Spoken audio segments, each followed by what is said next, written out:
रेतीली जमीन जिनका रास्ता नहीं रोक सकती, आसमानी चुनौतियां जिनके सामने घुटने टेक देती हैं, बहता दरिया भी जिनका रास्ता रोक नहीं पाता, उन जाबाजों के हाथों में महफूज है हिंदुस्तान। जैसलमेर की रेतीली जमीन पर यह है हिंद के जाबाजों का सुदर्शन प्रहार युद्ध अभ्यास।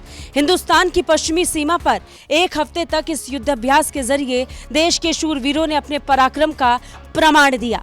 सुदर्शन प्रहार में जवानों ने युद्ध के मैदान में दुश्मनों को हर मोर्चे पर परास्त करने का अभ्यास किया। खास बात यह थी कि इस युद्ध अभ्यास में थल सेना, वायुसेना और बीएसएफ के जवानों ने युद्ध के मैदान में बेहतरीन तालमेल की मिसाल पेश की।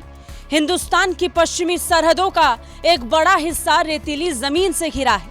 इसी वजह से सेना ने जैसलमेर में इस युद्ध अभ्यास को अंजाम दिया।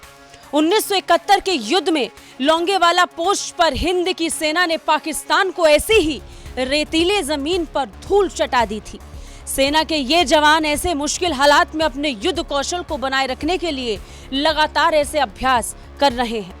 सुदर्शन प्रहार में थल सेना के टैंकों ने जमीन पर मोर्चा संभाला तो आसमान पर वायुसेना के फाइटर जेट्स के इंजन की दहाड़ सुनाई पड़ रही थी। युद्ध के हालात में सभी सेनाओं का आपसी तालमेल बेहद अहम होता है। इसी तालमेल को और मजबूत करने के लिए सेना के हेलीकॉप्टर्स ने भी टैंक के बेहद करीब उड़ान भरी। अगर दुश्मन ने जमीन से चुनौती पेश की तो हिंदुस्तान के ये जाबाज दुश्मन पर जमीन के साथ साथ आसमान से भी प्रहार कर सकते हैं।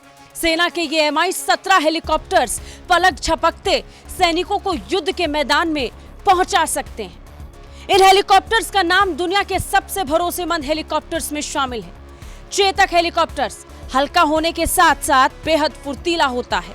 युद्ध के मैदान में इसे कहीं भी उतारा जा सकता है। इन हेलीकॉप्टर्स की मदद से युद्ध के मैदान में हथियार और सैन्य उपकरण भी बड़ी आसानी से पहुंचाए जा सकते हैं। सुदर्शन प्रहार में वायुसेना के लाइट कॉम्बैक्ट हेलीकॉप्टर रुद्र ने भी अपनी ताकत का प्रदर्शन किया। रफ्तार और फुर्ती में इन हेलीकॉप्टर्स का कोई मुकाबला नहीं है। ये आधुनिक हेलीकॉप्टर्स युद्ध के मैदान के ऑलराउंडर माने जाते हैं। एक बार ये दुश्मन की तरफ बढ़ जाए तो उसे नस्तनाबूद करके ही दम लेते हैं। थल सेना के ये टैंक जितनी रफ्तार से रेतीली जमीन पर दौड़ते हैं उसी रफ्तार से ये पानी में भी चल सकते हैं। गहरा दरिया भी इनकी राह नहीं रोक पाता। कई फीट गहरे पानी में भी ये बड़े आसानी से चल सकते हैं। इन टैंक को इस तरह डिजाइन किया गया है कि ये पूरे के पूरे पानी में डूबकर भी चल सकते हैं। पानी में रहते हुए भी ये जमीन पर मौजूद दुश्मनों पर घातक हमला कर सकते हैं। अपनी राह में आने वाले दरिया को पार करने के लिए हिंद की सेना आधुनिक तकनीक की मदद से कुछ ही मिनटों में पुल तैयार कर सकती है। पुल के साथ साथ ये फ्लोटिंग प्लेटफॉर्म भी सेना को पानी में कहीं भी पहुंचा सकती है। भारतीय सेना भविष्य में आने वाली चुनौतियों के लिए खुद को हमेशा तैयार रखती है। जैसलमेर में एक हफ्ते तक चला सुदर्शन प्रहार युद्ध अभ्यास भी इसी तैयारी का एक हिस्सा था।